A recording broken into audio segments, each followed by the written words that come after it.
The funeral reception felt hollow, but Ryan Mitchell stood alone by the window of his childhood home, watching rain streak down the glass while mourners whispered about his mother, Eleanor Mitchell, who had died 3 days ago.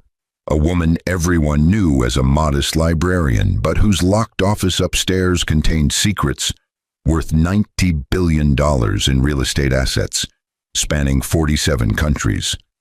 His wife of 6 years, Victoria, hadn't shed a single tear during the service, but Ryan noticed how her hand kept finding its way to his best friend Derek's arm, their fingers intertwining when they thought no one was watching.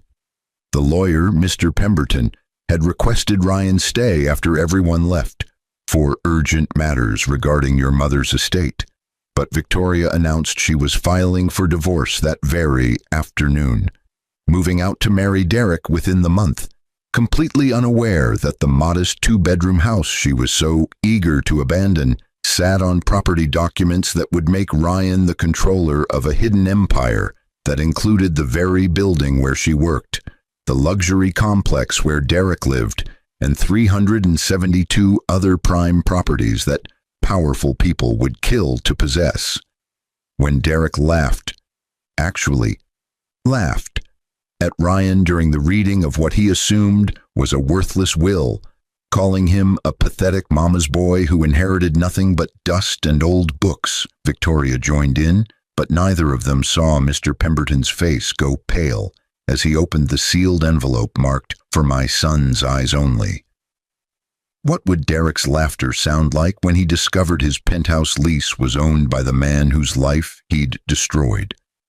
What would Victoria feel when she realized the promotion she'd been promised required approval from a board her ex-husband now controlled?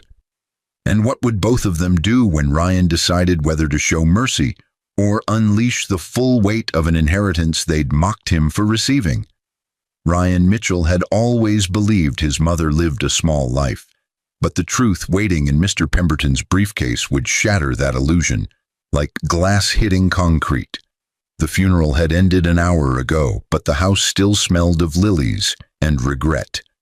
Eleanor Mitchell's body had been laid to rest beside Ryan's father, Thomas, who died when Ryan was 7, a loss that had shaped every moment of the 33 years that followed. Ryan stood in the living room of the modest Cape Cod house in suburban Massachusetts, watching the last mourners filter out into the gray October afternoon. His mother had worked as a librarian at Westfield Public Library for 42 years, but the turnout had been surprisingly small for someone who touched so many lives through books and quiet kindness. Victoria stood across the room, her black dress elegant but impersonal, checking her phone every few minutes with barely concealed impatience. Her auburn hair was pulled back in a severe bun, but her makeup was flawless, more appropriate for a business meeting than a funeral. They'd been married for 6 years, but in the past 18 months, something fundamental had shifted. She worked late constantly, her tech company position consuming her nights and weekends, but Ryan had tried to be understanding, supportive, the kind of husband who didn't complain when dinner went cold or when she came home smelling of expensive cologne that wasn't his. Derek Morrison stood beside Victoria, his hand resting on the small of her back in a gesture that seemed far too familiar, too proprietary. Derek had been Ryan's best friend since college, Boston University, class of 2014, where they'd bonded over late-night philosophy discussions and dreams of changing the world. Derek had gone into finance while Ryan had followed his mother's footsteps into library science, a choice Derek had mocked gently but consistently for over a decade. Derek wore his success like armor, the Rolex that caught the light, the custom-tailored suit that probably cost more than Ryan's monthly salary, the confident smirk that suggested he'd won at life, while Ryan had settled for participation. Ryan. Mr. Pemberton's voice cut through his thoughts. The elderly lawyer stood in the doorway to the kitchen, his silver hair immaculate, His navy suit pressed to sharp lines, but his face carried an expression Ryan couldn't quite read, something between sympathy and anticipation. "We need to speak privately. It's about your mother's estate." Victoria's head snapped up from her phone, but her interest seemed clinical rather than emotional. "I should be there for this," she said, moving toward Ryan for the first time that day. "We're still married. Community property applies to inheritances in Massachusetts." "Actually," Mr. Pemberton said carefully, "it doesn't." And Mrs. Mitchell was quite specific about privacy. Ryan only. Derek laughed, a sound that had once been familiar and warm but now struck Ryan as sharp, cruel. "Don't worry, Pemberton, there's probably nothing to inherit anyway. Eleanor was a librarian, for God's sake. What did she leave him? A collection of overdue book finds." Several remaining mourners turned at the comment's volume and callousness, but Derek seemed oblivious to their disapproving stares.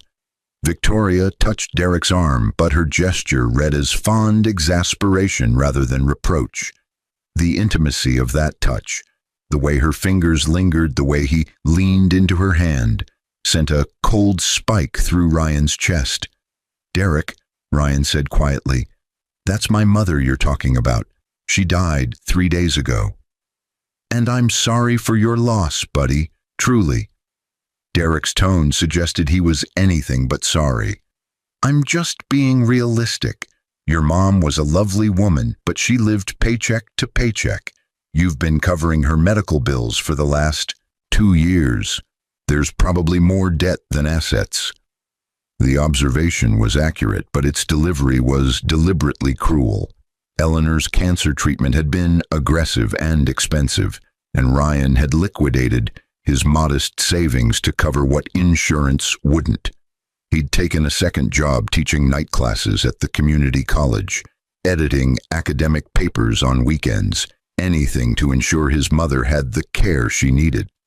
Victoria had complained about the financial strain constantly, suggesting more than once that they should consider alternatives or be realistic about quality of life versus cost, phrases that had made Ryan question who he'd actually married. "If you'll follow me, Ryan," Mr. Pemberton said, gesturing toward Eleanor's home office, a room Ryan had rarely entered. His mother had always been private about her workspace, keeping the door locked, claiming she needed a place for library projects and personal paperwork. Ryan had never questioned it, but now that seemed naive. "I'm coming," Victoria announced, stepping forward with Derek at her side. Mr. Pemberton's expression hardened, subtle but unmistakable. "Mrs. Mitchell left explicit instructions. Ryan alone, if you'll excuse us." He opened the office door, and Ryan followed him inside, but not before seeing Victoria's face flush with anger and Derek's smirk deepen with what looked like satisfaction. The door closed with a decisive click, and Mr. Pemberton turned the lock. The office was exactly as Ryan remembered. Floor-to-ceiling bookshelves, an antique oak desk positioned before a window overlooking the backyard, filing cabinets that looked like they'd survived several decades. But Mr. Pemberton walked past all of it to a section of bookshelf Ryan had always assumed was fixed. The lawyer pressed something Ryan couldn't see, and the entire section swung inward like a door, revealing a climate-controlled room Ryan had never known existed. "Your mother," Mr. Pemberton said softly, "was not who you thought she was." The hidden room was small but sophisticated, but its contents made Ryan's world tilt sideways. Multiple monitors lined one wall, all dark now, but their presence suggested recent use. Filing cabinets with biometric locks stood against another wall. A safe, large and serious, occupied the corner. But what drew Ryan's attention was the wall of photographs. Eleanor Mitchell standing beside presidents, tech moguls, foreign dignitaries, real estate developers whose names everyone recognized. His mother, always dressed impeccably in these photos, but never in the modest cardigan and slacks combinations Ryan associated with her library work. "Sit down, Ryan," Mr. Pemberton said gently, gesturing to one of two leather chairs positioned before the desk. "This will take some time." Ryan sat, but his legs felt disconnected from his body, his mind struggling to process what he was seeing. "I don't understand. Who are these people? Why is my mother—" "Your mother was Eleanor Mitchell. Publicly but professionally she was known as E.R. Cross." Mr. Pemberton opened his briefcase and withdrew a tablet, his fingers moving across the screen with practiced efficiency. "Does that name mean anything to you?" Ryan shook his head, but something nagged at the edge of his memory, a name he'd heard in business news maybe, or passing conversation. "E.R. Cross Holdings," Mr. Pemberton continued, "is one of the most successful private real estate investment companies in the world. Your mother founded it 41 years ago with money she inherited from her father, your grandfather, Robert Cross, whom you never met because he died before you were born. She built it into an empire through strategic investments, impeccable timing, and an almost supernatural ability to identify properties that would appreciate exponentially." The tablet screen showed a corporate structure chart so complex it looked like neural pathways, but at the center, in clear letters, Eleanor Ruth Cross Mitchell, founder and sole owner. "That's impossible," Ryan whispered. "My mother worked at the library. I saw her there almost every day until she got sick. She drove a 15-year-old Honda. She clipped coupons. She maintained appearances deliberately," Mr. Pemberton interrupted gently. "After your father died, she made a choice.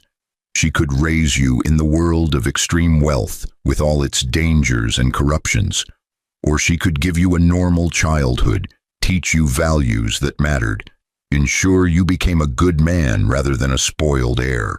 She chose the latter." Ryan's hands were shaking, but he couldn't stop them. "The library job was real, though. I visited her there.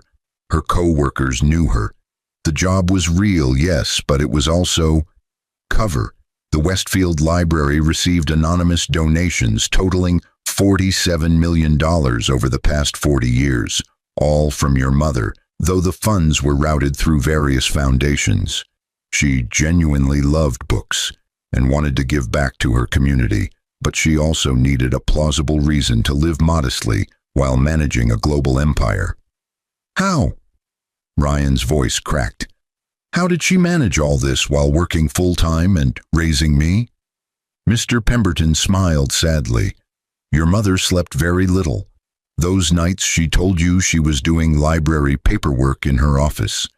She was negotiating with developers in Singapore, closing deals in Dubai, managing properties across 6 continents.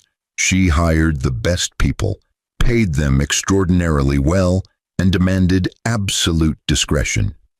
Only 7 people in the world knew E.R. Cross and Eleanor Mitchell were the same person, and 4 of them are now dead. I'm one of the 3 remaining." The tablet screen changed, showing property after property. Luxury high-rises in Manhattan, office complexes in Los Angeles, shopping centers in Tokyo, apartment buildings in London, resorts in the Maldives. The list scrolled and scrolled, hundreds of properties, each one marked with acquisition date, current value, and appreciation percentage. The numbers were staggering, but they felt abstract, unreal. "The total current valuation," Mr. Pemberton said quietly, "is $90,300 million, and as of your mother's death, you are the sole beneficiary." The room tilted, but Ryan gripped the armrests of his chair, forcing himself to breathe. 90 billion. 300 million, yes, but who's counting? Mr. Pemberton's attempt at levity fell flat in the charged atmosphere. Your mother's will is ironclad. The entire estate transfers to you, along with controlling interest in E.R. Cross Holdings. The management team she built will continue operations, but all major decisions require your approval. You are now, quite literally, one of the wealthiest individuals on the planet. Ryan stood abruptly, needing to move, needing to think. He walked to the wall of photographs, studying his mother's face in each one. She looked powerful in these images, but also tired, carrying a weight he'd never recognized because she'd hidden it so carefully. Why didn't she tell me? Why keep this secret until she died?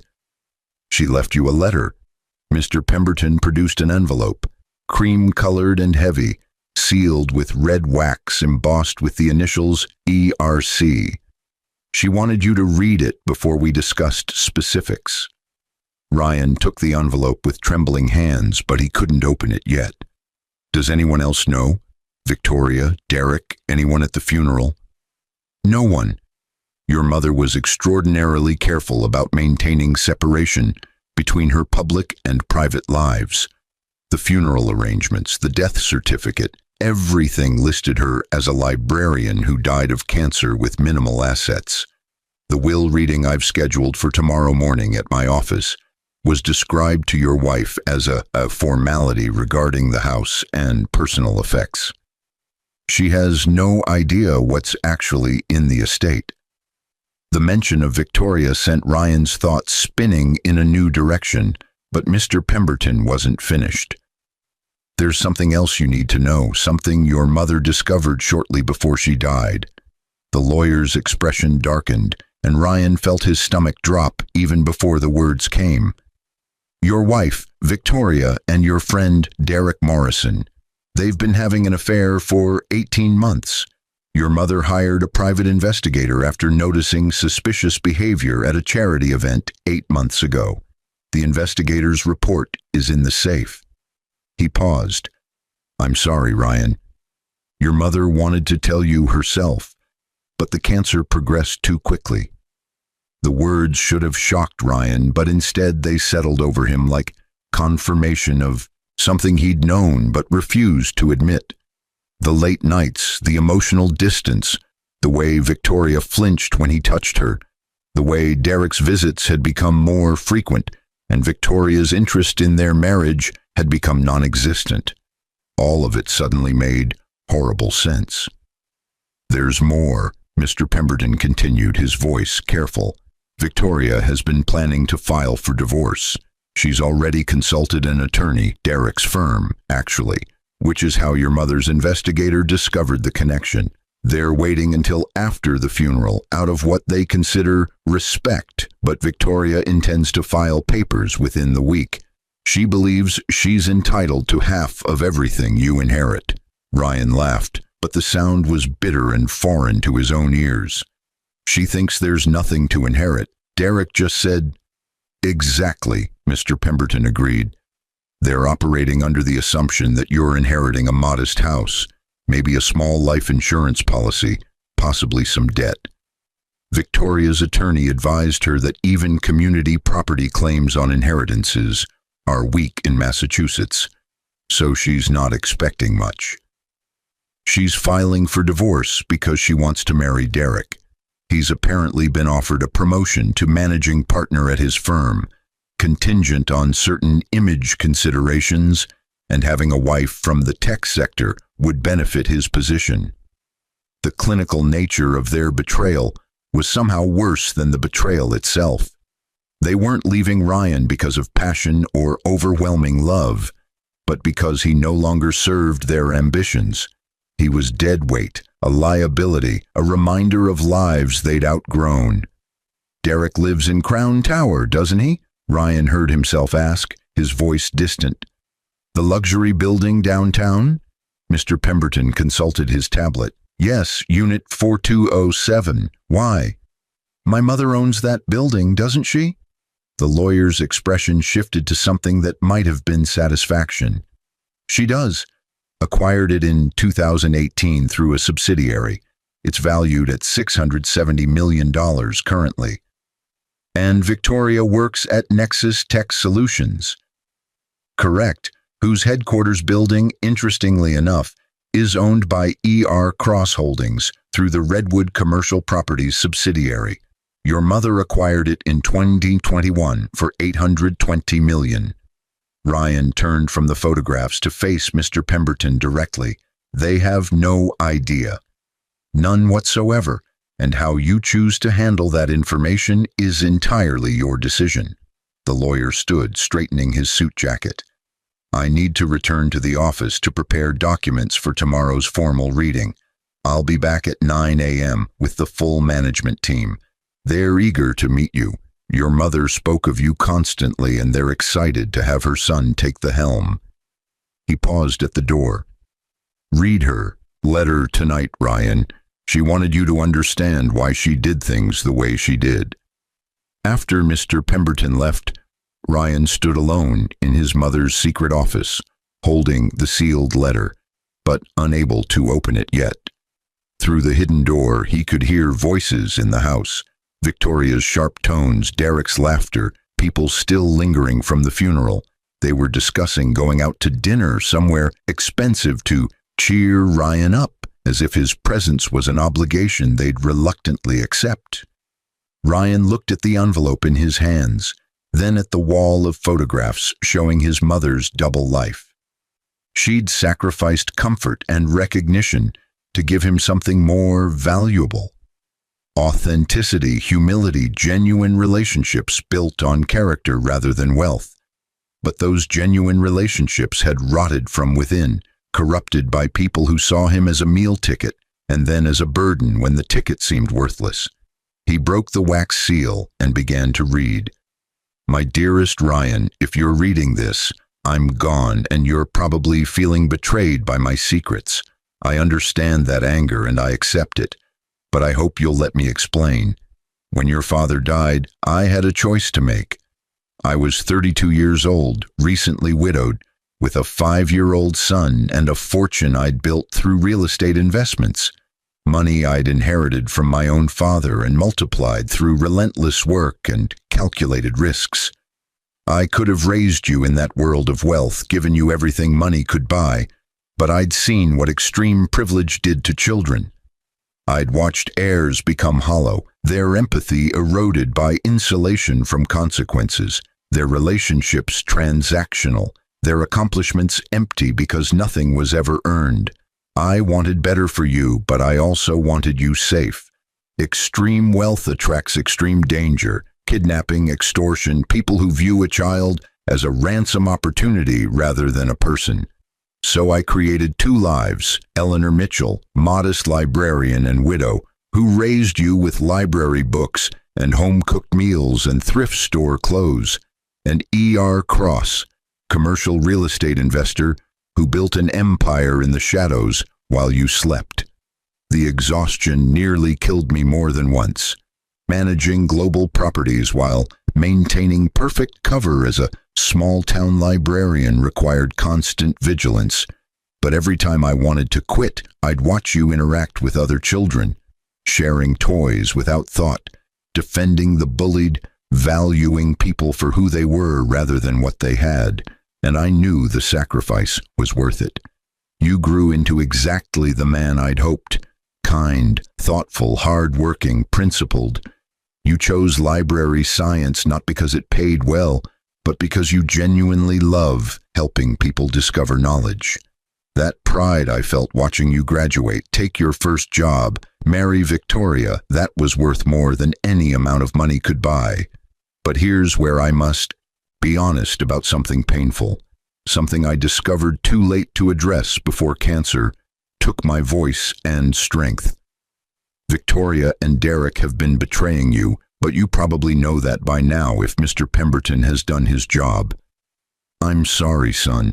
I'm sorry I couldn't protect you from this particular pain, and I'm sorry my investigation confirmed what a mother never wants to believe about her child's chosen partner. Victoria never loved you the way you deserved, but I think on some level you knew that.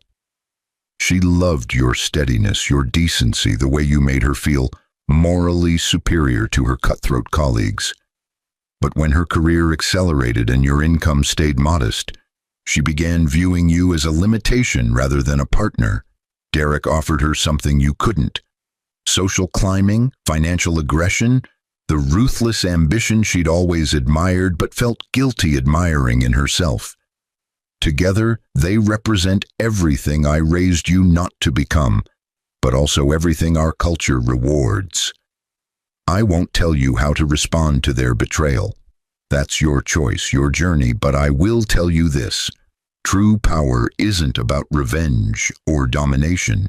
True power is about choosing your response to those who wrong you, about deciding what kind of person you'll be when you have every resource to be cruel, but every reason to be wise. The $90 billion I'm leaving you isn't just money. It's responsibility, legacy, opportunity. You can use it to destroy those who hurt you, or you can use it to build something meaningful. You can hide behind it like armor, or you can wield it like a tool for good.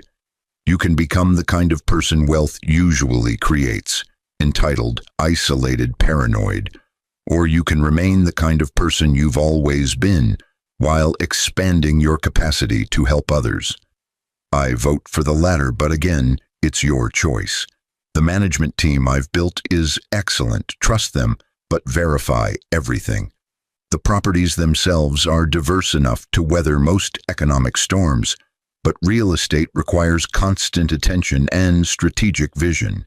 Mr. Pemberton will guide you through the legal complexities, and he has my complete trust, which I give to very few people.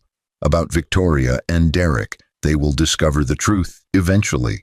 How they discover it, when they discover it, and what you do with that moment of revelation, that's entirely your decision.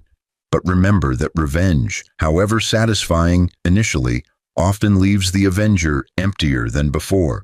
Justice is different from revenge. Justice acknowledges wrongs and imposes consequences, but it does so from principle rather than spite. Whatever you choose it deliberately, not reactively. I'm proud of you, Ryan. I'm proud of the man you became despite, or perhaps because of, the limitations I imposed. I'm proud of your kindness in a cruel world, your integrity in a culture that mocks it, your genuine care for others. When transactional relationships are the norm, those qualities make you rare, valuable, and yes, powerful, in ways that transcend wealth. Use this inheritance wisely. Help people who can't help themselves. Build things that matter. Find love with someone who sees your worth beyond bank balances. And when you think of me, don't think of the secrets I kept, but of the love that motivated every choice I made, right or wrong. I loved you more than real estate empires or financial success or anything else this world offers. But death comes for us all, and the only immortality we achieve is through the people we love and the values we instill in them. You are my immortality, Ryan. Make me proud by being happy, purposeful, and true to yourself. All my love forever and always. Mom. Ryan read the letter 3 times, but tears blurred the words by the second reading. He sat in his mother's chair, his chair now, and felt the weight of $90 billion settle on his shoulders like responsibility incarnate. His mother had given him 2 gifts, extraordinary wealth and ordinary character. The question was whether he could hold both without letting one corrupt the other. Outside the office door, he heard Victoria's voice rise in irritation. He's been in there for over an hour. How long does it take to go through a dead woman's desk? We have dinner reservations. Derek's response was lower, but Ryan caught the words, "Let him grieve," delivered with performative sympathy that felt calculated for the remaining guests' benefit. Ryan stood, tucked his mother's letter into his jacket pocket, and opened the door to face his betrayers, but not yet reveal what he knew. Victoria looked up as Ryan emerged from the office, her expression mixing impatience with what she probably thought passed for concern. Finally, is everything okay? Did the lawyer just want to go through her papers? Ryan studied his wife, soon-to-be ex-wife, with new eyes, seeing details he'd overlooked before. The expensive watch that was definitely not a gift from him. The designer bag that cost more than his monthly salary. the subtle highlights in her hair that required maintenance at a salon he couldn't afford. Derek had been subsidizing her lifestyle for months, maybe longer, but Ryan had been too trusting or too blind to notice. "Everything's fine," Ryan said quietly. "Just some paperwork about the house, insurance policies, that kind of thing. Nothing urgent." Derek draped his arm around Victoria's shoulders in a gesture that made Ryan's jaw tighten, but he forced himself to remain calm. "See, babe, I told you it would be routine. Eleanor was organized from what you've said, Ryan. She probably had everything labeled and filed." "She did," Ryan agreed, thinking about the hidden room, the secret empire, the double life his mother had maintained, with meticulous precision. She was very organized. The remaining funeral guests had filtered out during his time in the office, but the caterers were packing up and the house felt cavernous, empty. Victoria checked her watch, the expensive one, and sighed with theatrical impatience. "Derek made reservations at Luciano's for 7. We thought you might want to get out of the house, take your mind off things." Luciano's was the new Italian restaurant downtown, notoriously expensive with a months-long waiting list. Ryan couldn't afford it on his salary, but apparently Derek could. And apparently Victoria was comfortable letting Derek treat them to dinner on the day of Ryan's mother's funeral. The presumption was breathtaking, but Ryan found himself curious about how far they'd push it. "That's thoughtful," Ryan said, meaning the opposite. "But I'm not really hungry. You two go ahead." Victoria's relief was palpable, barely concealed behind a mask of concern. "Are you sure? We don't want you to be alone tonight." "I'm sure. I need to go through Mom's things, start thinking about arrangements for the house." Ryan gestured vaguely at the living room, the furniture that held memories but no monetary value in their eyes. "It'll take time." "Well, if you need help sorting anything," Derek offered with false generosity, "I can come by this weekend. Might be good to have a friend around." A friend. The word tasted like poison, but Ryan smiled. Thanks, Derek, I'll let you know." They left together, Victoria's hand finding Derek's as soon as they thought they were out of Ryan's sightline. Through the window, Ryan watched them walk to Derek's BMW, the latest model, sleek and expensive, and drive away without looking back. The house fell silent except for the caterers finishing cleanup in the kitchen. Ryan returned to his mother's office, but this time he opened the safe using the combination Mr. Pemberton had provided. Inside, he found the private investigator's report, and reading it was like watching his marriage dissolve in clinical detail. Photographs of Victoria and Derek at hotels, credit card statements showing Derek paying for Victoria's purchases, text messages retrieved through means Ryan didn't want to examine too closely, messages discussing Ryan with contempt and mockery, Victoria calling him boring and stuck in the past, Derek referring to him as dead weight and your charity case husband, plans to divorce Ryan after the funeral, to wait until the inheritance situation was resolved so Victoria could claim community property rights if there was anything valuable, then proceed with ending the marriage and beginning their real life together. But what struck Ryan most wasn't the affair itself, painful as that was, but the casual cruelty in their private communications. They didn't just not love him, they actively disdained him. His kindness was weakness. His dedication to library work was lack of ambition. His care for his dying mother was emotional immaturity. Everything he'd thought were strengths, they'd reframed as failures. Ryan closed the report and returned it to the safe, then spent the evening reading through property portfolios on his mother's computer system. Mr. Pemberton had left him passwords and access codes, and as Ryan navigated through spreadsheets and asset listings, the scope of his inheritance became increasingly real. Crown Tower, where Derek lived in smug luxury, generated $47 million in annual revenue from residential and commercial leases.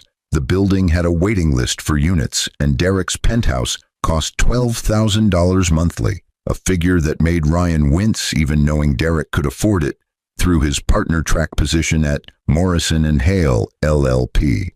Nexus Tech Solutions headquarters, where Victoria worked as a senior product manager, was a newer acquisition, but it anchored a downtown development that included 3 additional office buildings, a hotel, and a retail complex. The entire development was valued at $2.3 billion, and ER Cross Holdings owned it all through a web of subsidiary companies that obscured the ultimate ownership. But beyond Derek and Victoria's immediate world, the empire extended globally. Hotels in Paris, office complexes in Dubai, shopping centers in Toronto, apartment buildings in Sydney, resort properties in Bali, each one managed by local teams, each one generating revenue, each one appreciating in value. His mother had built something extraordinary, but she'd done it while clipping coupons and driving a Honda and working at the library because she'd valued her son's character development over personal comfort. Ryan thought about revenge. How easy it would be to evict Derek, to fire Victoria, to destroy them financially and socially with a few strategic moves. The temptation was real, visceral, but his mother's letter echoed in his mind. True power is about choosing your response to those who wrong you. He wouldn't act immediately, Ryan decided. He'd wait for Victoria to file divorce papers. He'd wait for them to make their move, secure in their assumption that he was exactly what they'd decided he was, a nice guy who'd inherited nothing but a modest house and some debt. He'd let them underestimate him one last time, but not because he was weak or afraid, because timing mattered and because the kind of person he chose to be in this moment would define the kind of person he'd become, with $90 billion at his disposal. Ryan slept in his childhood bedroom that night, but dreams of his mother mixed with images of Victoria and Derek laughing at Luciano's, toasting their future with expensive wine. Ryan's inheritance had unknowingly funded through the building lease where the restaurant operated. Tomorrow, Mr. Pemberton would return with the management team. Tomorrow, Ryan would officially become one of the wealthiest people on earth. But tonight, he was still just a son, mourning his mother and a husband facing the end of his marriage. And somehow that felt important, to sit with the pain, to feel it fully, before power and money transformed everything into something else entirely. Mr. Pemberton arrived at precisely 9 a.m. with 5 other people, but the transformation in the lawyer's demeanor was striking. Yesterday, he'd been respectfully professional. Today, he radiated an authority that suggested he was accustomed to managing billions and the people who owned them. "Ryan," he said warmly, entering the house with confidence that came from years of trusted service, "may I introduce you to your mother's executive team?" The introductions were surreal, but each person treated Ryan with a deference that felt strange and uncomfortable. Marcus Thompson, Chief Investment Officer, who'd worked with Eleanor for 23 years and managed the fund that decided which properties to acquire. Jennifer Zhao, Chief Financial Officer, who'd been Eleanor's roommate at Harvard Business School before joining ER Cross Holdings at its inception. David O'Brien, Chief Legal Counsel, who handled the complex international regulations governing property ownership across 6 continents. Patricia Washington, Chief Operating Officer, who managed the day-to-day operations of 372 properties and the thousands of employees who maintained them. And finally, Raymond Kim, Chief Technology Officer, who'd built the proprietary software systems that tracked everything from lease agreements to maintenance schedules to market trends. They gathered in the living room, but the space felt wrong for such a significant meeting, too domestic, too ordinary.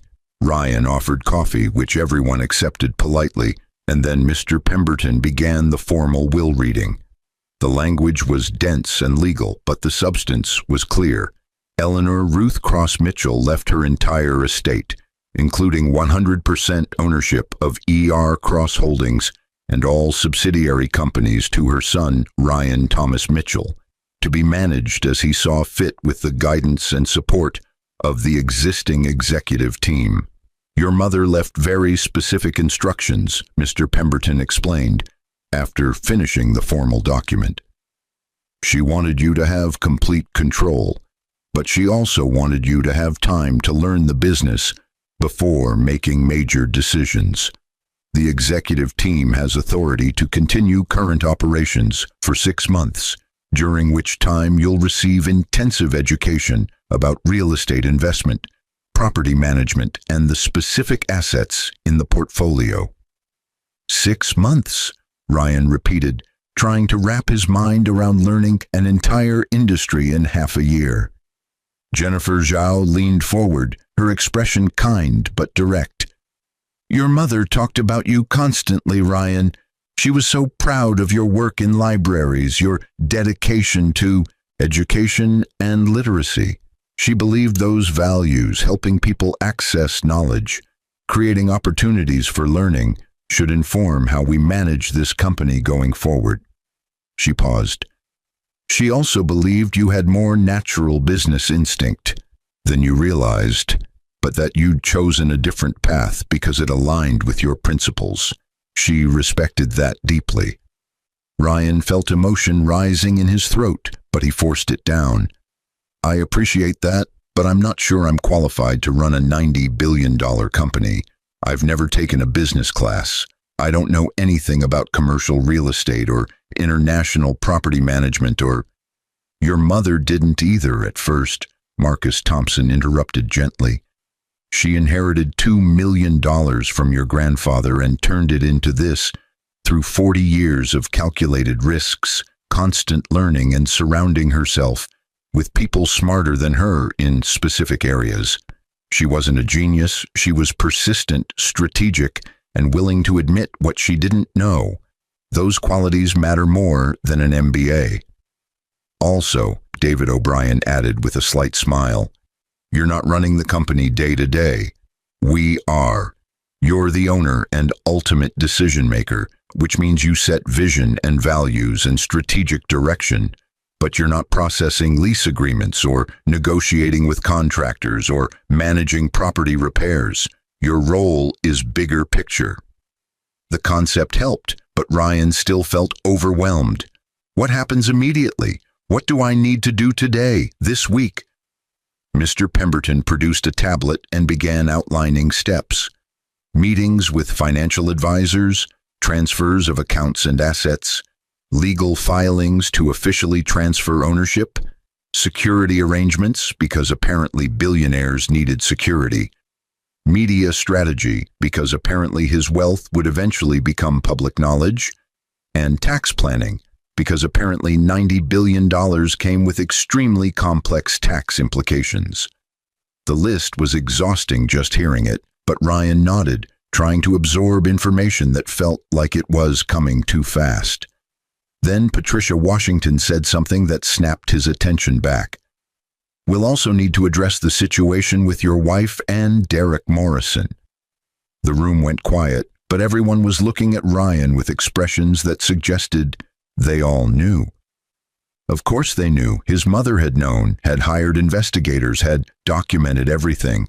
These people were trusted advisors who would have been briefed on personal situations that might affect the business transition. "I'm handling that personally," Ryan said quietly, his voice carrying a firmness that surprised him. Patricia nodded but continued carefully. "I ask because Crown Tower and the Nexus Tech Complex are significant assets, and both Derek Morrison and Victoria Mitchell have connections to those properties. If you're planning to make changes that might affect operations or tenants, we need to coordinate to ensure we're not creating legal exposure or operational disruptions." Ryan appreciated the professionalism, but also recognized the implicit question. Are you going to use your power to destroy them? And if so, how can we minimize business risk while you do? I'm not making any property decisions based on personal relationships, Ryan said, which was technically true. If changes happen, they'll be for legitimate business reasons. That was less true, but it bought him time to think. The meeting continued for 3 hours, covering everything from immediate financial transfers to long-term strategic planning to the schedule for Ryan's intensive business education. By the time the executive team left, Ryan's head was spinning with information. But one thing was crystal clear. His life had changed irrevocably, and there was no going back to the comfortable ignorance of yesterday. That afternoon, Victoria called. "Hey, can we talk? I'm coming by the house around 6. Her tone was carefully casual, but Ryan heard the tension underneath. This was it, the divorce conversation, timed to occur after the funeral was decently passed, before any inheritance had been formally processed, when she still believed there was nothing to inherit anyway. "Sure," Ryan said, keeping his voice neutral. "I'll be here." He spent the intervening hours reading through more of his mother's records, but also reflecting on his marriage. When had it actually died? Was there a specific moment, or had it been a slow deterioration they'd both ignored? Victoria had never been effusive with affection, but Ryan had interpreted that as independence rather than indifference. She'd been ambitious, driven, focused on career advancement, but Ryan had supported that, had taken on more household responsibilities to free her time for work. He'd thought they were a team with different roles, but apparently she'd thought they were mismatched people stuck together by inertia and early poor judgment. Victoria arrived at exactly 6 p.m., but she wasn't alone. Derek was with her, and seeing them together in his, technically his mother's, technically now his, house, felt like a violation. They stood in the entryway, Victoria holding a folder that Ryan knew contained divorce papers before she even spoke. "Ryan, we need to talk about our marriage," Victoria began, her voice taking on the patient, slightly condescending tone she used when explaining tech concepts to her less sophisticated colleagues. "I think we both know things haven't been working for a while." Derek stood slightly behind her, his hand on her back in that possessive gesture Ryan had noticed at the funeral.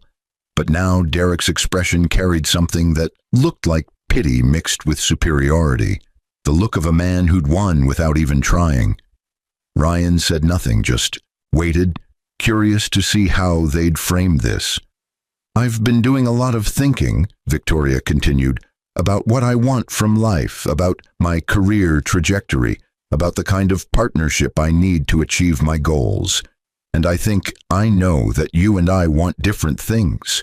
You're a wonderful person, kind and thoughtful, but you're also—" She paused, searching for words that wouldn't sound as cruel as her true feelings. "You're comfortable with a smaller life, the library work, the quiet evenings, the modest lifestyle.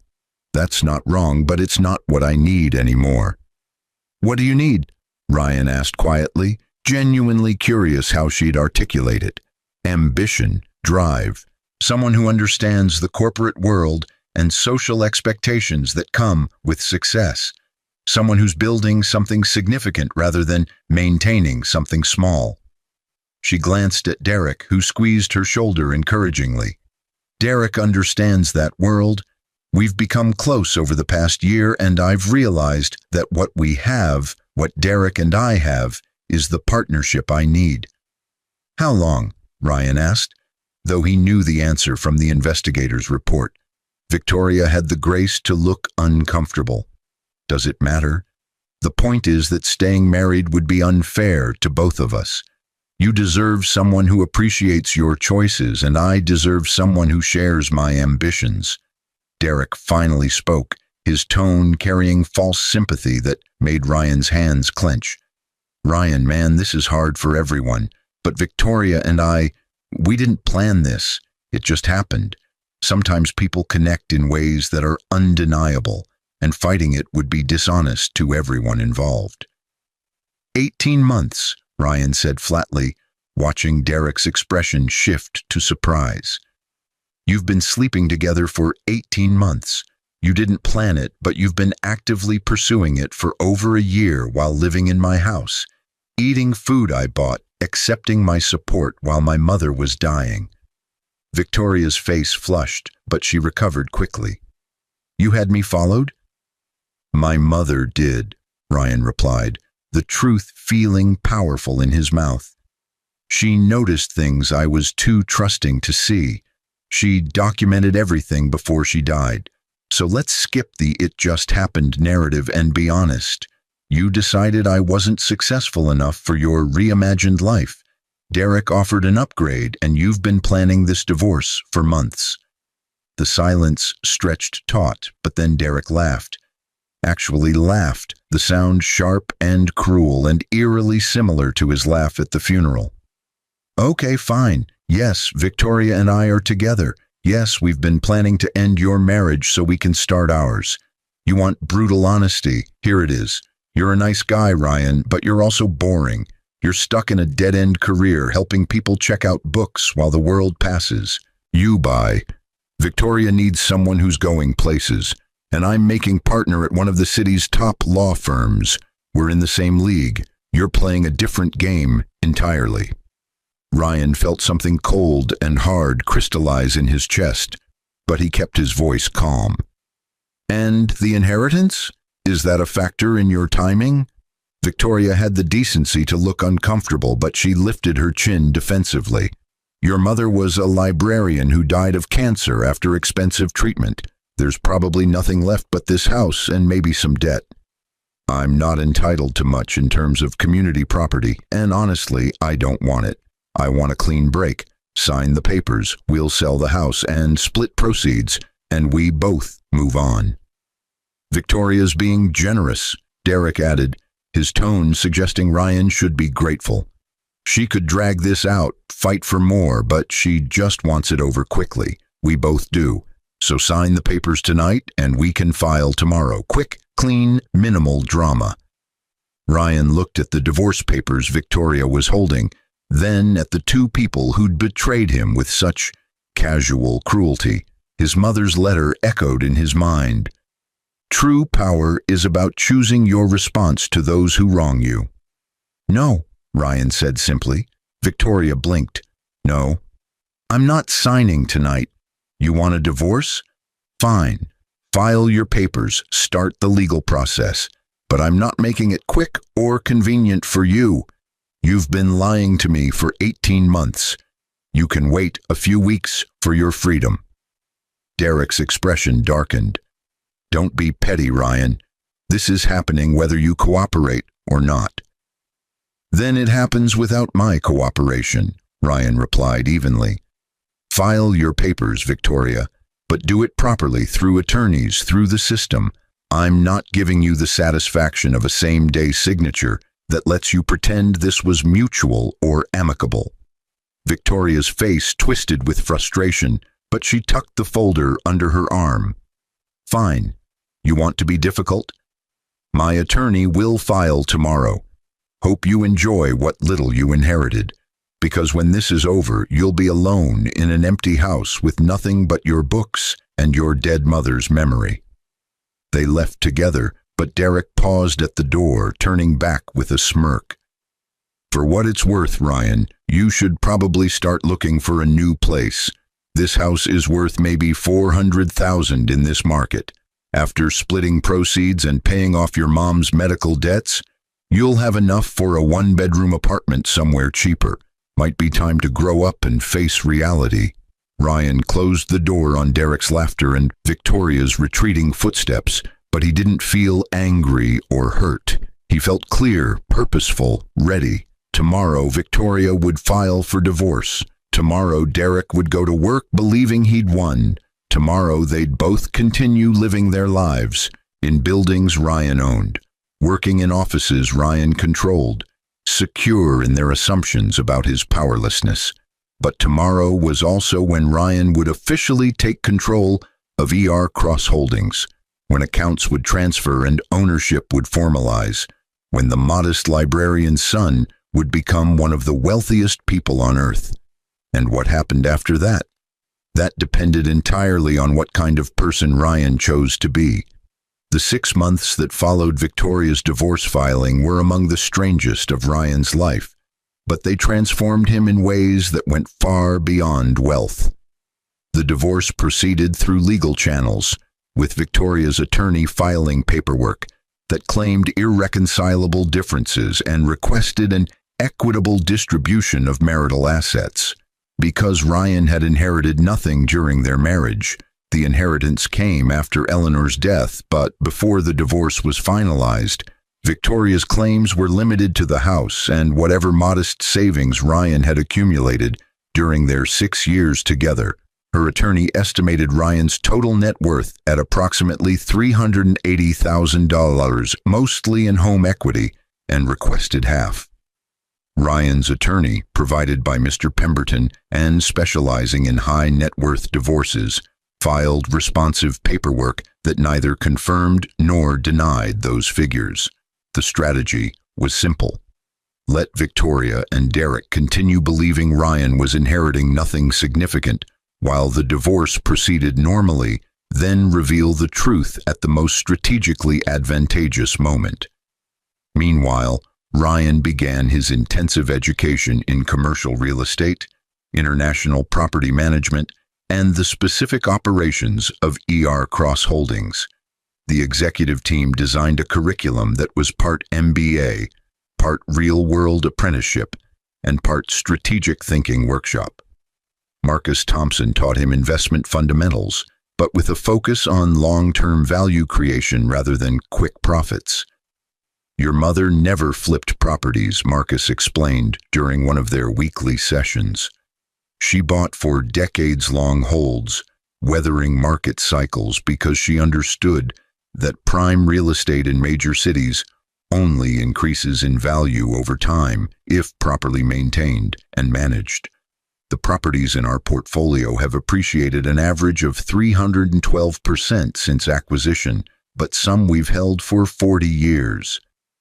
Jennifer Zhao walked him through financial statements that would have intimidated Ryan 6 months ago, but now made sense. Cash flow from properties is stable, predictable income, she explained, pointing to spreadsheets showing monthly revenue from thousands of leases. The portfolio generates $3.7 billion in annual net income after expenses, taxes, and reserves. That money either gets reinvested in new acquisitions or distributed to you as the owner. Your mother took minimal distributions, maybe $10 million annually, because she preferred compounding the wealth for your eventual inheritance. David O'Brien introduced Ryan to the complex international legal frameworks that governed property ownership across different jurisdictions, but also the ethical considerations that should inform those decisions. Your mother refused to invest in any country with poor human rights records, regardless of potential returns, David said with obvious respect. She believed wealth came with responsibility, and that responsibility included not supporting oppressive regimes through economic investment. It cost her opportunities, but it let her sleep at night. Patricia Washington showed Ryan the operational side, how properties were maintained, how tenants were managed, how problems were solved. She took him to buildings across the portfolio, introduced him to property managers and maintenance teams, showed him everything from HVAC systems to lease negotiation strategies. Your mother knew every significant building personally, Patricia said, during a tour of a Boston office complex. She'd visit quarterly, walk the properties, talk to tenants, understand problems directly rather than through reports. The people who work in our buildings aren't abstractions. They're real people whose lives are affected by our decisions. Raymond Kim taught Ryan about the technology systems that made managing a global empire possible, but also about data security, privacy concerns, and the digital vulnerabilities that came with concentrated wealth. You're now a target, Raymond said bluntly during a cybersecurity briefing. People will try to hack your accounts, steal your identity, impersonate you to access assets. We've built robust protections, but you need to be vigilant always. Beyond the formal education, Ryan continued his library work, refusing to quit despite the executive team's surprise. "This is who I am," Ryan explained to Mr. Pemberton when the lawyer questioned the decision. "My mother worked at the library while running this company. If she could balance both, so can I. And honestly, the library work keeps me grounded, reminds me why wealth matters, because most people don't have it and struggle daily with problems money could solve." The divorce proceedings moved slowly through the system, with Victoria growing increasingly frustrated at Ryan's refusal to simply settle and be done. She'd moved in with Derek officially, living in his Crown Tower penthouse, and her social media showed a life of luxury: expensive restaurants, weekend trips to New York, charity galas where Boston's elite gathered to see and be seen. Ryan watched from a distance, learning about the world Victoria and Derek inhabited, a world of social climbing, performative philanthropy, relationships built on utility rather than affection. It was exhausting just observing it, and Ryan found himself grateful his mother had raised him outside that sphere. But Ryan also began making plans, strategic decisions about how to handle the inevitable revelation, because Victoria would eventually discover the truth, either through the divorce proceedings when asset disclosure became mandatory, or through public records as Cross Holdings' ownership change was filed with various regulatory agencies. The question wasn't if she'd find out, but when and how Ryan wanted to control that narrative. "I want to meet with Crown Tower's management," Ryan told Patricia during one of their weekly strategy sessions, 6 months after his mother's death. "Not as the owner, just as an interested party touring the building. Can you arrange that?" Patricia's expression suggested she knew exactly what Ryan was planning, but she simply nodded. "I'll set it up for next week. What about Nexus Tech headquarters?" "Same thing. Anonymous tour, neutral context. I want to see these places through their eyes before they know who I am." The Crown Tower tour happened on a Tuesday afternoon, but Ryan dressed carefully in his usual librarian clothes, khakis, button-down shirt, casual but presentable. The property manager, a competent woman named Susan Chen, gave him the standard tour: luxury amenities, prime location, exclusive resident services, waiting list for units that often stretched years. "Our penthouse units are particularly sought after," Susan explained as they rode the elevator to the 42nd floor. "Floor-to-ceiling windows, wraparound balconies, premium finishes. We have several high-profile residents, including attorneys, tech executives, medical professionals, very successful people who appreciate the lifestyle Crown Tower provides." "What's the monthly cost for a penthouse?" Ryan asked, knowing the answer but curious how it would be presented. "They start at $12,000 monthly, but our premier units go higher depending on square footage and customizations. Our residents consider it worth the investment for the prestige and location." They didn't tour Derek's specific unit, that would have been too obvious, but Ryan saw identical layouts on other floors. The luxury was undeniable, but it also felt hollow, temporary, built on leases and monthly payments that could evaporate if circumstances changed. "We have a waiting list of over 200 people for these units," Susan said with obvious pride. "Many wait years for the opportunity to live here." Ryan thought about the power dynamics inherent in that statement. Susan had no idea she was giving a tour to the person who owned the building, who could change policies, raise rents, or evict tenants for lease violations. That information asymmetry represented power in its purest form: knowledge others lacked, leverage others couldn't match. "What happens if a tenant violates their lease?" Ryan asked, curious about the practical mechanics. "We have very strict lease terms," Susan replied. "Violations result in warnings, and repeated violations can lead to eviction proceedings. But that's rare among our residents. They understand the privilege of living here and typically comply with all terms. What about subletting or unauthorized occupants? Absolutely prohibited, Susan said firmly. Leases are specific about who can occupy units. Unauthorized occupants are grounds for immediate lease termination. We conduct periodic inspections to ensure compliance. Ryan filed that information away, thinking about Victoria living in Derek's penthouse. Was she listed on his lease as an authorized occupant?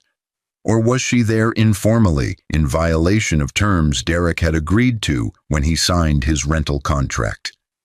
The Nexus Tech headquarters tour happened Friday, but this time Ryan posed as a potential commercial tenant, evaluating office space. The leasing agent, an energetic man named Tom Bradford, showed him available floors, explained lease terms, touted the building's amenities and prime downtown location. "We're home to some of Boston's most innovative companies," Tom said proudly, pointing to the directory showing various tech firms, including Victoria's employer. "Nexus Tech Solutions is our anchor tenant, occupying 5 floors. Great company culture, talented people, exactly the kind of tenant we want to attract." "Do you know if they're expanding?" Ryan asked casually. "I've heard they're growing quickly." "They are, but they're also locked into a long-term lease that restricts expansion within this building. They'd need to negotiate new terms with ownership, which can be complicated with buildings managed by larger real estate firms." Ryan nodded, absorbing the information. Victoria's company was constrained by lease terms, which meant her ability to advance professionally was partly dependent on her employer's physical space options, and those options were controlled by the owner of the building, which was now Ryan. "What's your relationship with the ownership company?" Ryan asked, curious about how much the leasing agent knew. "ER Cross Holdings owns the building, but they're very hands-off with day-to-day operations. They set strategic direction and approve major decisions, but property management handles the direct tenant relationships. It's a good system, professional distance, but reliable ownership." Professional distance. Ryan liked that phrase. It suggested he could make decisions affecting Derek and Victoria without them ever knowing he was behind those decisions, at least not immediately. By the end of 6 months, Ryan felt comfortable with the basics of his inheritance, but more importantly, he'd decided what kind of owner he wanted to be. Not vengeful, but not naive either. Not cruel, but not passive. He would make decisions that were strategically sound and ethically defensible, and if those decisions happened to complicate life for people who'd betrayed him, that was consequence rather than revenge. "I want to call a board meeting," Ryan told the executive team during their monthly check-in. "I have some policy changes I'd like to implement across the portfolio." The 5 executives looked at each other, but Jennifer Zhao spoke for the group. "You're the owner, Ryan. What you want, we'll make happen. What changes are you considering?" Ryan outlined his ideas. Stricter enforcement of lease terms across all residential properties, mandatory lease compliance reviews, enhanced tenant screening procedures, and a new initiative to ensure all properties were being used consistently with lease agreements. None of it was unusual or unreasonable. In fact, it was standard practice in well-managed real estate portfolios. But the timing and specific buildings where it would be enforced first would be very deliberate. "I also want to review the Nexus Tech lease," Ryan added. "Not to terminate it, but to understand expansion options and whether our lease terms are preventing them from growing in ways that might benefit both parties." Marcus Thompson smiled slightly, understanding the subtext. "Crown Tower and the Nexus Complex. You want to start compliance reviews there first." "I want to start everywhere eventually," Ryan corrected, which was true. "But yes, those seem like good places to begin. High-value properties, established tenant bases, good test cases for new policies." "And if the reviews discover violations?" David O'Brien asked, his legal mind already considering implications. Then we enforce lease terms consistently and fairly, Ryan replied. Same as we would for any tenant in any property. No special treatment, but no targeting either. Just honest enforcement of agreements people signed voluntarily. The executive team agreed to implement Ryan's policies, but Patricia pulled him aside afterward. You know this will eventually expose Derek's situation with Victoria, living in his unit without being on the lease. If he's violating his lease, Ryan replied evenly, then that's his responsibility to address. We're not targeting him specifically, we're implementing portfolio-wide compliance reviews that happen to include Crown Tower. If he's in compliance, there's no problem. If he's not, he has options to come into compliance or face consequences like any other tenant. Patricia studied him carefully. Your mother would be proud of how you're handling this. Firm but fair, strategic but ethical. Ryan hoped that was true, but he also knew the real test was coming because the divorce trial was scheduled for next month. Victoria's discovery requests were becoming more aggressive, and eventually, the truth about his inheritance would emerge. When it did, Victoria and Derek would realize they'd underestimated him catastrophically, and their response would reveal whether they were capable of humility or would double down on the contempt they'd shown from the beginning. The divorce trial began on a cold Tuesday in March, 11 months after Eleanor Mitchell's death, but the real drama started before they even entered the courtroom. Victoria's attorney, a sharp woman named Margaret Reeves from Derek's firm, had filed aggressive discovery motions demanding full disclosure of Ryan's assets, income, and inheritance. Ryan's attorney, Lawrence Chen, had responded with meticulous documentation showing exactly what Ryan had inherited. Complete ownership of ER Cross Holdings, valued at $93 billion as of the most recent appraisal. Margaret Reeves's office called Lawrence Chen at 4:47 p.m. the day before trial, but Ryan was present for the call, which Lawrence put on speaker. This documentation can't be accurate, Margaret said, her voice tight with disbelief. You're claiming Ryan Mitchell inherited $93 billion from his mother, a librarian. I'm not claiming anything, Lawrence replied calmly. I'm providing factual documentation of assets inherited. Eleanor Mitchell, also known professionally as ER Cross, was the founder and sole owner of ER Cross Holdings, one of the world's largest private real estate investment companies. Ryan inherited the entirety of that estate upon her death. All documentation has been verified by independent appraisers and is available for your review. The silence on the other end lasted long enough that Ryan thought the call had dropped. But then Margaret spoke again, her tone sharp. We'll need to continue the trial. This changes everything about asset division, community property claims, and nothing has changed, Lawrence interrupted firmly. Ryan inherited these assets after Mrs. Mitchell's death, but before divorce filing. Massachusetts law is clear that inheritances received during marriage, but not commingled with marital assets, remain separate property. Your client has no claim to any portion of the ER Cross Holdings estate. We'll argue that Ryan concealed assets during discovery, that he manipulated timing of, my client concealed nothing.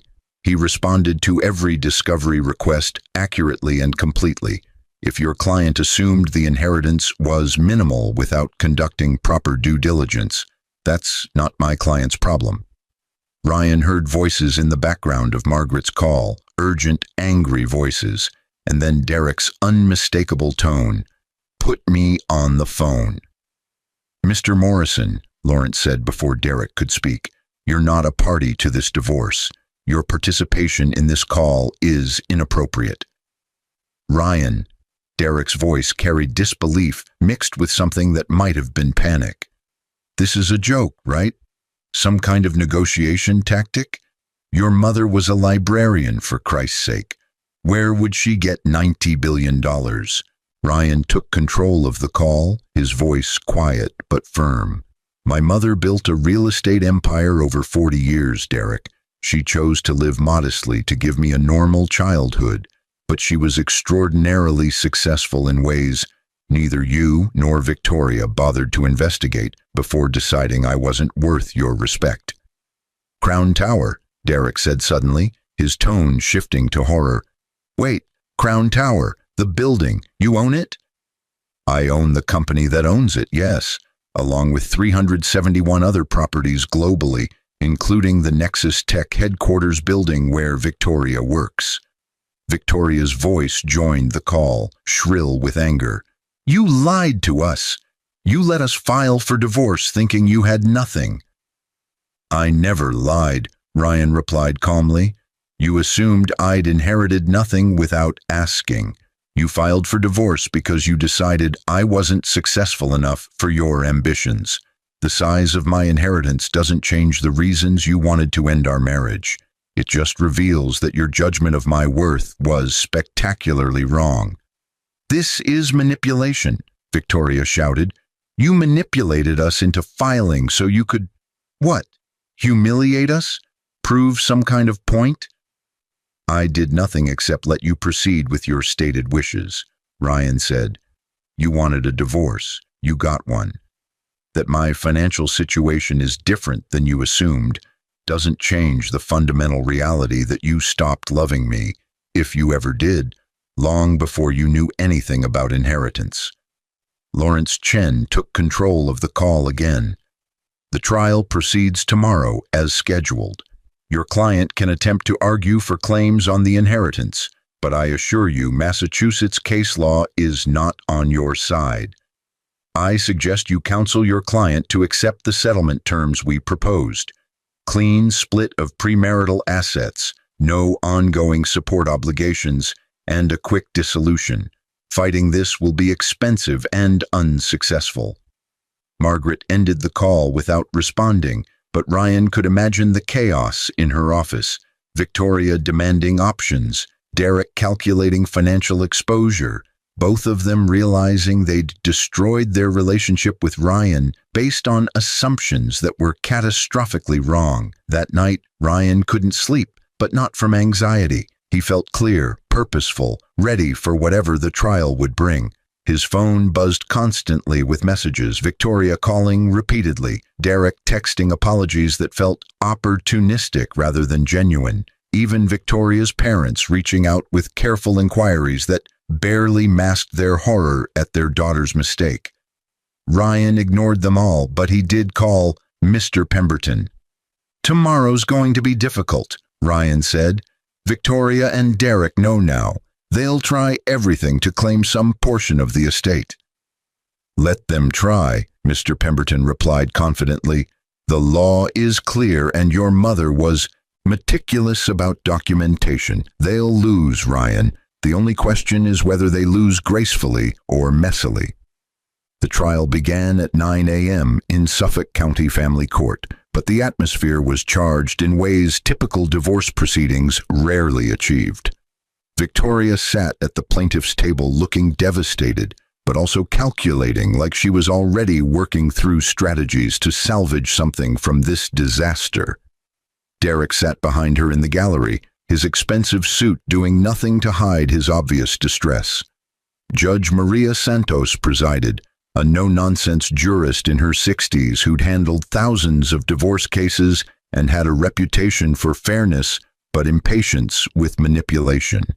She reviewed the case file carefully before speaking.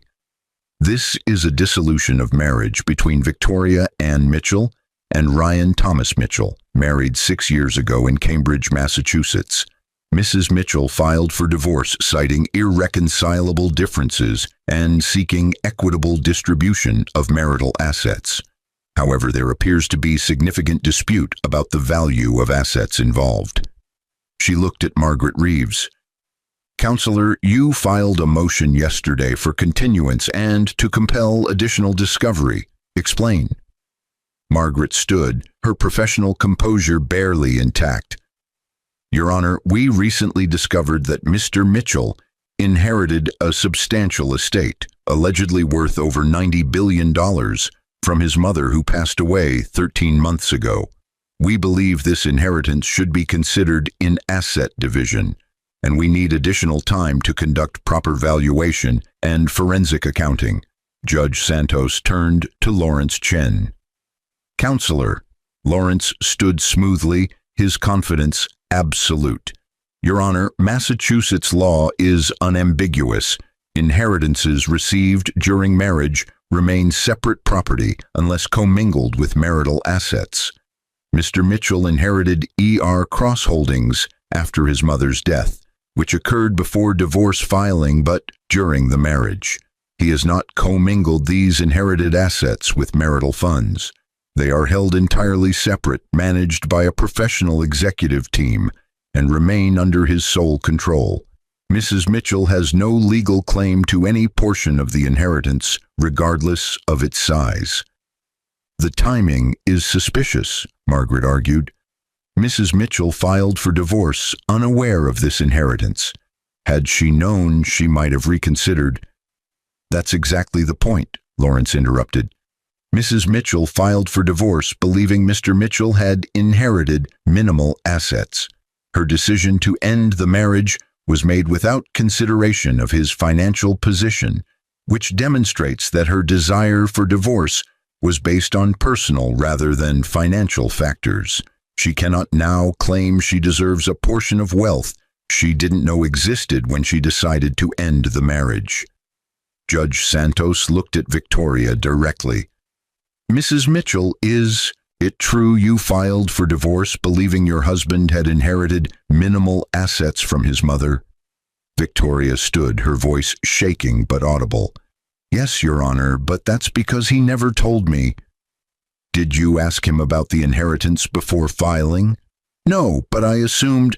You assumed, Judge Santos repeated flatly. Did your husband ever misrepresent his financial situation to you? He never told me his mother was wealthy.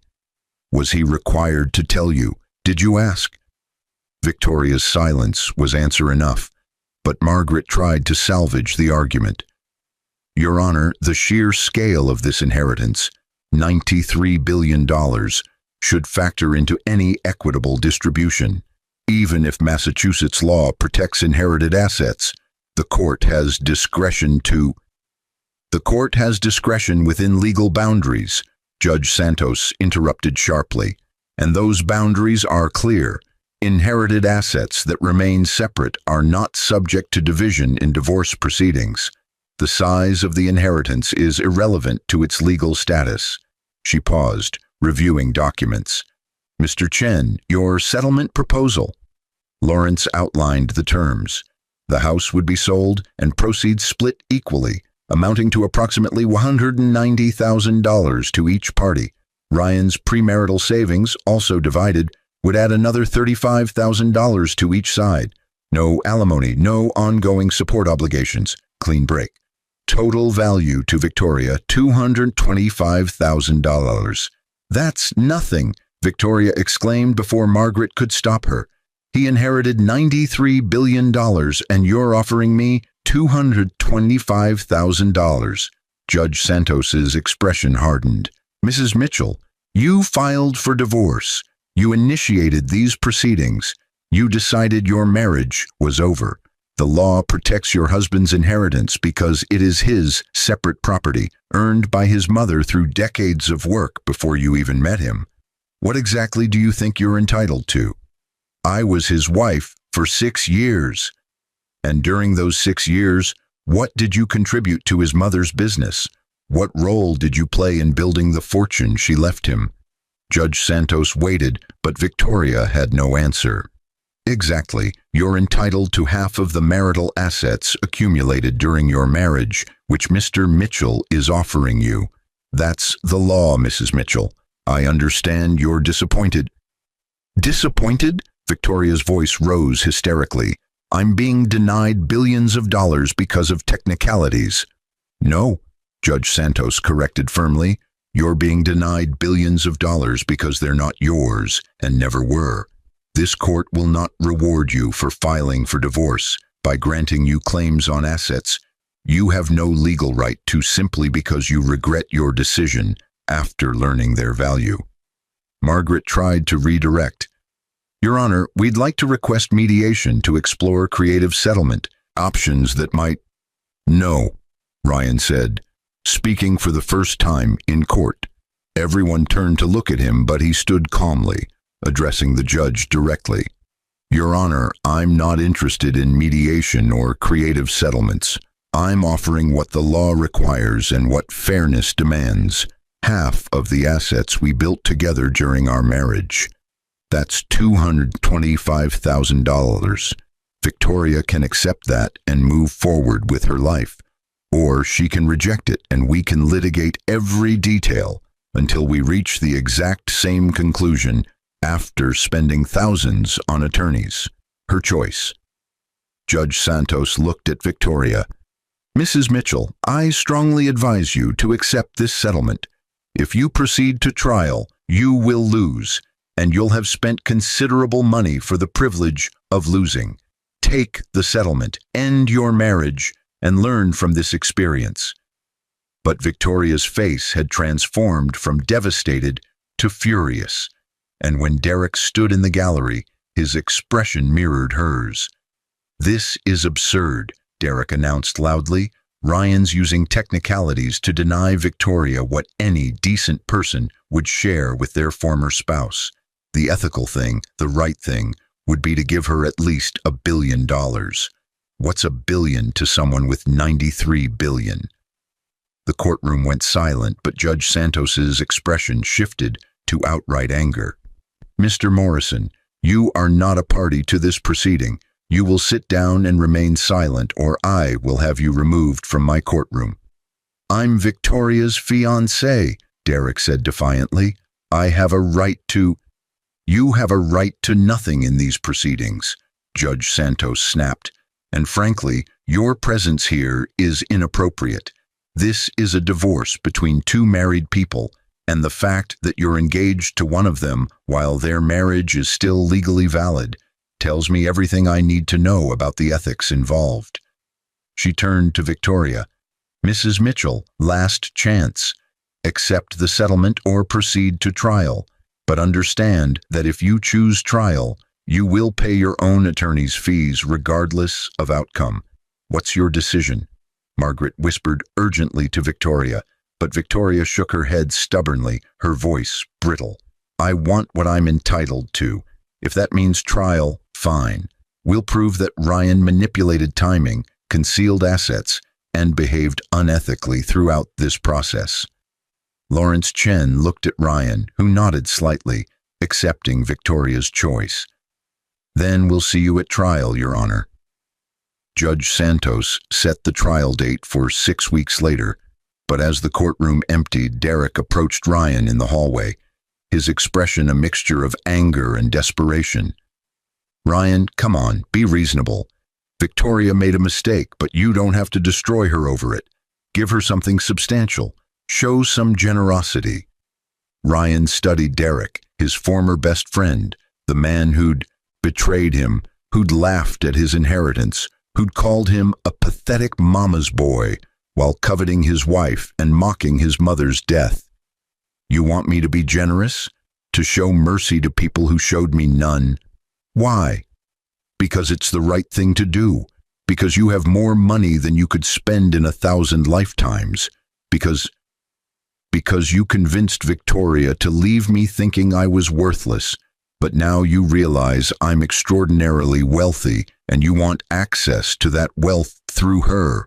Ryan finished coldly. This was never about love, Derek. You pursued Victoria because she was attractive and successful and made you look good. She left me because I wasn't successful enough for her ambitions. Now those calculations have reversed and you're both panicking. That's not true, Derek insisted, but his tone lacked conviction. Crown Tower, Ryan said quietly, changing subjects. Unit 4207. That's your penthouse, correct? Derek's expression shifted to wariness. Yes, why? Just curious. How's the view from the 42nd floor? Must be spectacular, especially at sunrise over the harbor." "It's fine," Derek said suspiciously. "What does that have to do with—" "Nothing," Ryan replied. "Just making conversation about property I happen to own."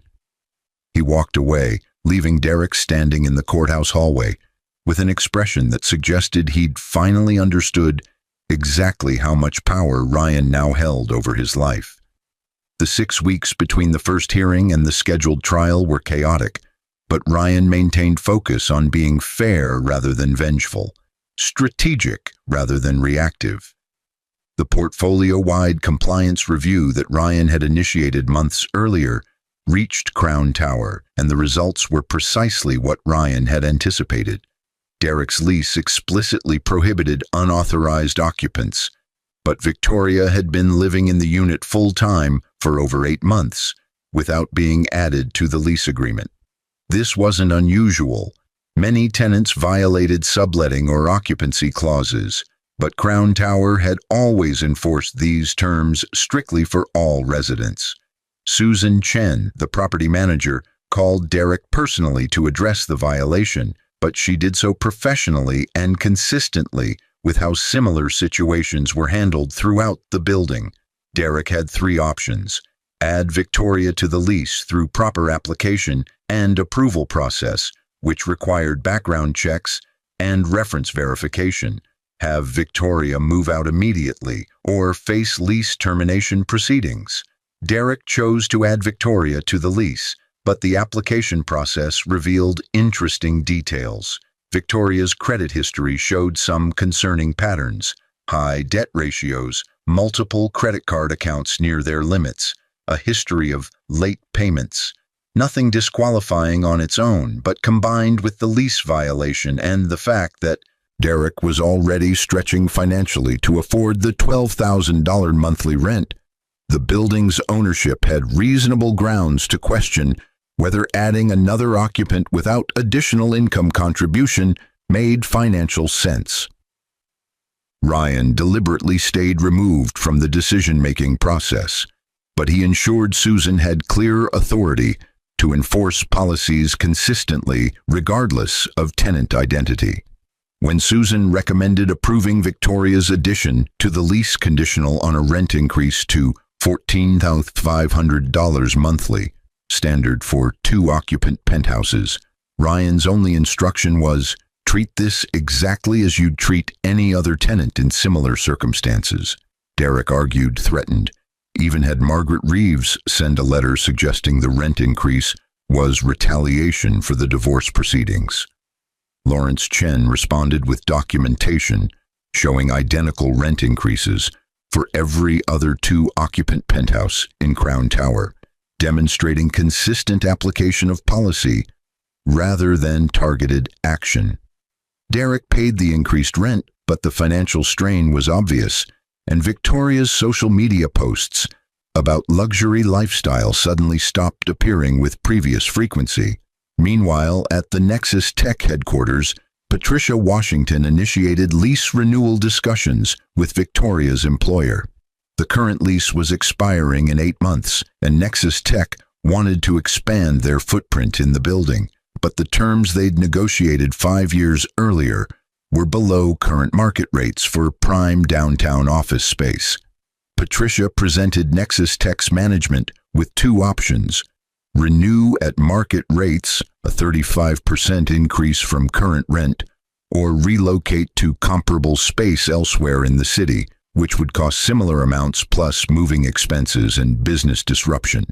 From a business perspective, renewal made sense, but it required Nexus Tech to significantly increase their real estate budget.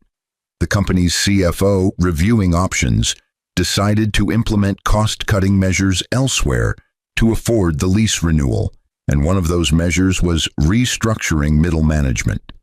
Victoria's position, senior product manager with substantial salary and benefits, was identified as potentially redundant with other roles, and she was offered a choice: accept a lateral move to a different team with reduced compensation, or take a severance package and seek opportunities elsewhere.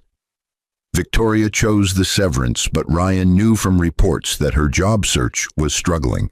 The tech sector was competitive, her salary expectations were high, and references from Nexus Tech were professionally neutral rather than enthusiastically positive, likely reflecting some performance issues that predated the lease situation but were exacerbated by her distraction during the divorce. Ryan felt no satisfaction watching Derek and Victoria's circumstances deteriorate, but he felt no guilt either. These weren't targeted attacks.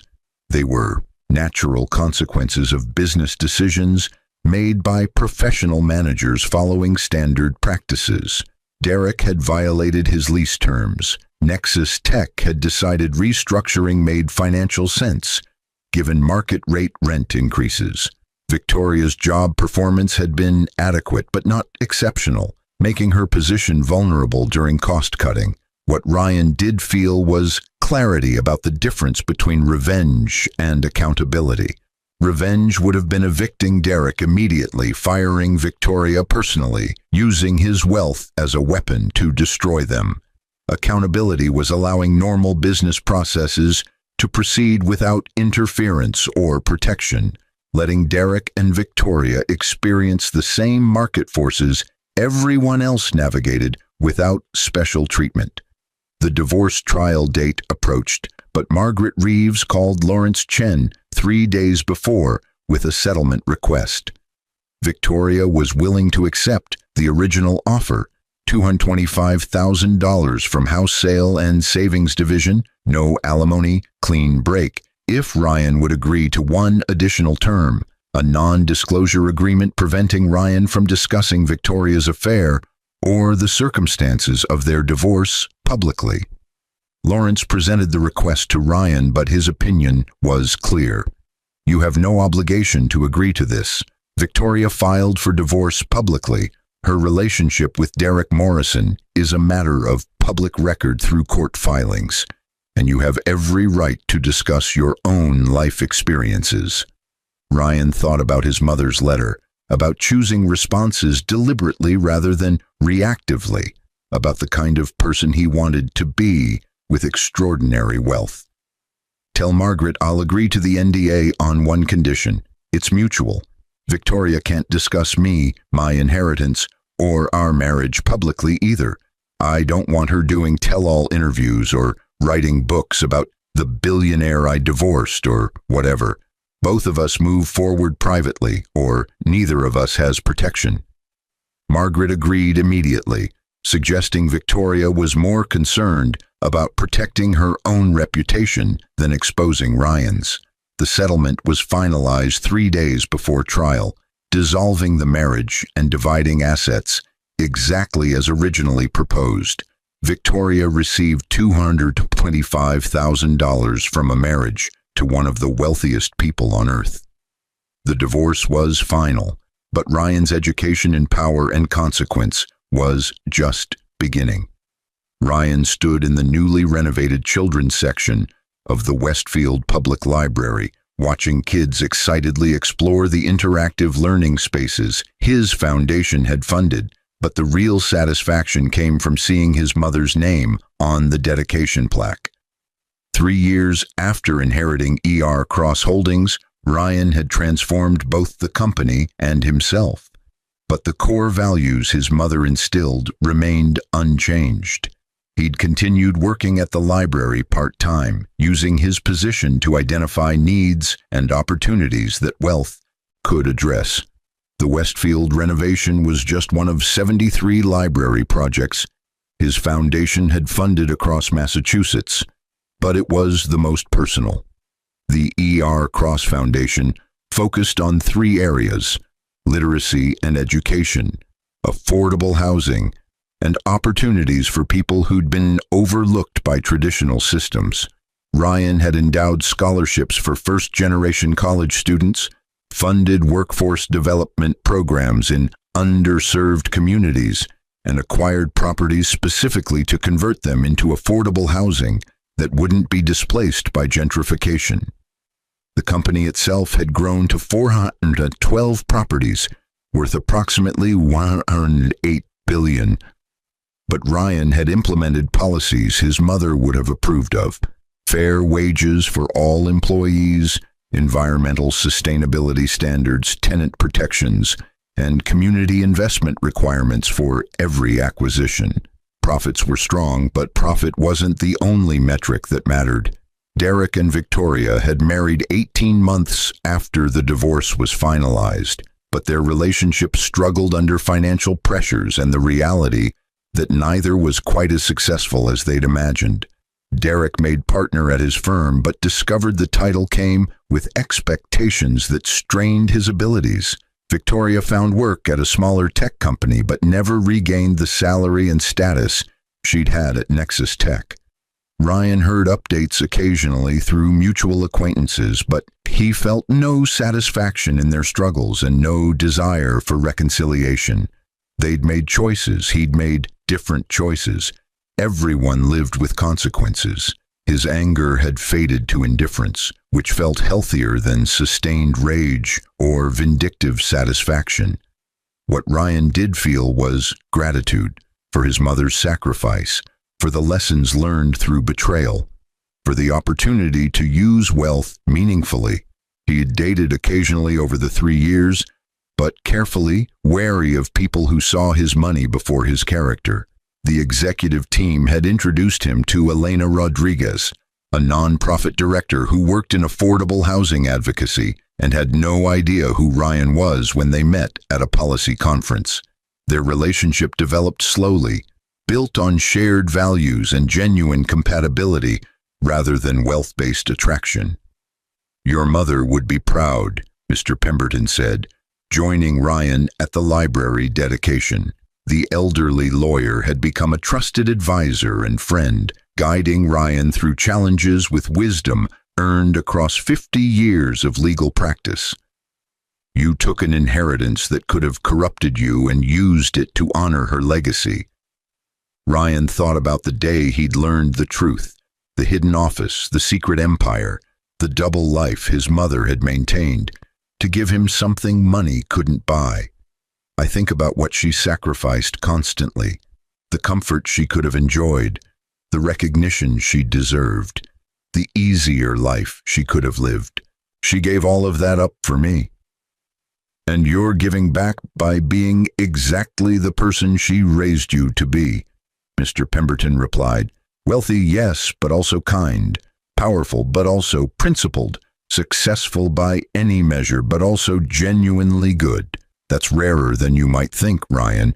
Wealth reveals character rather than creating it, and your character has been revealed as exceptional."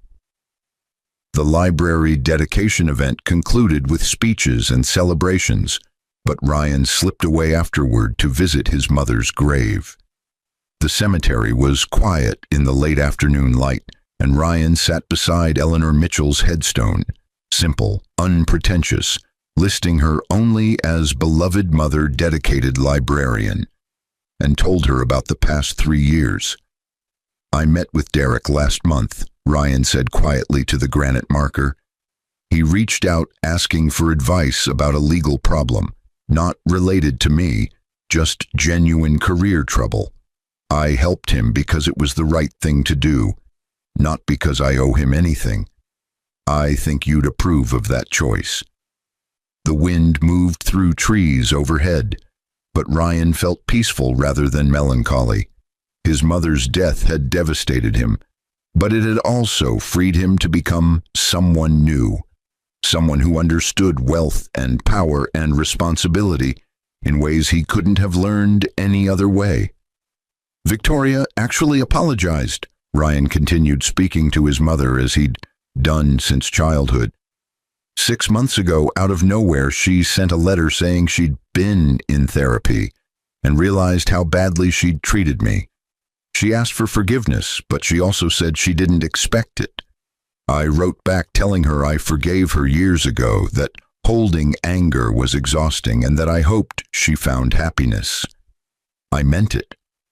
The hardest lesson Ryan had learned was that forgiveness didn't require reconciliation. He could release resentment without inviting Victoria back into his life. He could acknowledge Derek's humanity without rebuilding trust. Forgiveness was about his own peace, rather than their redemption. "The company's doing well," Ryan reported, shifting to topics his mother would want to hear. "We acquired properties in 3 new countries this year, all meeting your ethical standards, all in regions with stable governments and strong human rights records. Jennifer says we're on track to hit a $120 billion valuation by year-end, but honestly, the numbers feel less important than what we're doing with them." That was the truth Ryan had discovered. Wealth was a tool, not an identity. He could use it to build, to help, to create opportunities, or he could let it isolate and corrupt him. The choice was daily, constant, requiring vigilance and values his mother had spent 33 years instilling. "I miss you," Ryan said finally, touching the cold granite. "Every day I miss you, but I understand now why you did things the way you did. You gave me something more valuable than money. You gave me character, empathy, the ability to see people as people rather than assets or obstacles. That's the real inheritance, Mom. The $93 billion was just your way of ensuring I'd have resources to match the values you taught me." Ryan stood, straightened his jacket, and walked back to his car. Not the Honda his mother had driven, but not anything ostentatious either. A comfortable sedan, practical and reliable, that reflected who he was rather than what he had. Elena waited in the passenger seat, having given him privacy with his mother, and when he slid behind the wheel, she took his hand silently. They drove back to Boston together, past Crown Tower where Derek and Victoria struggled with rent increases, past the Nexus Tech building where Victoria no longer worked, past properties Ryan owned but that felt less like possessions and more like responsibilities. The city lights reflected off the harbor as the sun set, beautiful and indifferent to the dramas unfolding within its boundaries. Ryan thought about the question his mother had posed in her letter. What kind of person will you be when you have every resource to be cruel but every reason to be wise? 3 years later, he had an answer. The same person he'd always been, but with expanded capacity to help others, to build meaningful things, to honor his mother's sacrifice by living according to her values. The money hadn't changed him, but it had revealed him, and what it revealed was someone his mother would recognize. Still kind, still principled, still genuinely caring about people beyond their utility to his goals. That person walked into boardrooms where millions of dollars were discussed, but also into libraries where children discovered the magic of books. He negotiated international property deals, but also volunteered reading to elementary school students. He was a billionaire on paper, but a librarian at heart, and somehow those two identities had merged into something his mother had always known was possible. Wealth without corruption, power without arrogance, success without losing sight of what actually mattered. Ryan Mitchell, son, librarian, and reluctant billionaire, had inherited an empire, but he'd also inherited something more valuable: the wisdom to use it well.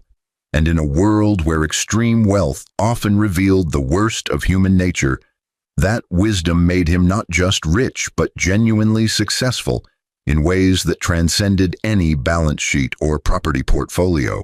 His mother's legacy lived on, not in the buildings she'd acquired or the billions she'd accumulated, but in the son she'd raised to value people over profits, principle over prestige, and kindness over conquest. That was the real inheritance, and it was worth more than $90 billion could ever buy.